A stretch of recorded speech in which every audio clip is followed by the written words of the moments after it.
In reversal, U.S. internet firms back bill to fight online sex trafficking. Washington, Reuters. Major U.S. internet firms on Friday said they would support legislation to make it easier to penalize operators of websites that facilitate online sex trafficking, marking a sharp reversal for Silicon Valley on an issue long considered a top policy priority. The decision to endorse a measure advancing in the U.S. Senate could clear the way for Congress to pass the first rewrite of a law adopted 21 years ago that is widely considered a bedrock legal shield for the internet industry. Michael Beckerman, president of the Internet Association, said in a statement it supported a bipartisan proposal advancing in the U.S. Senate making it easier for states and sex trafficking victims to sue social media networks, advertisers and others that fail to keep exploitative material off their platforms.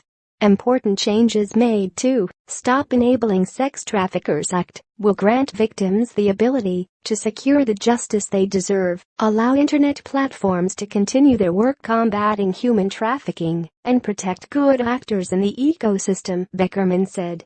His organization represents tech companies including Facebook, f.ight, Amazon, AMZN.io, and Alphabet's Google.io. This week, the U.S. Senate Commerce Committee said it would vote next week on the bill, authored by Republican Rob Portman and Democrat Richard Blumenthal.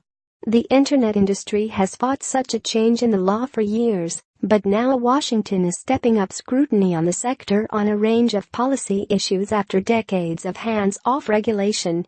U.S. technology companies had long opposed any legislation seeking to amend Section 230 of the decades-old Communications Decency Act, arguing it is a bedrock legal protection for the internet that could thwart digital innovation and prompt endless litigation. Bill negotiators agreed to make a handful of technical changes to the draft legislation, which Beckerman said helped earn support of the internet companies. Those changes include clarity that criminal charges are based on violations of federal human trafficking law, and that a standard for liability requires a website knowingly assisting or facilitating trafficking. Reporting by Destin Volts, editing by David Gregorio.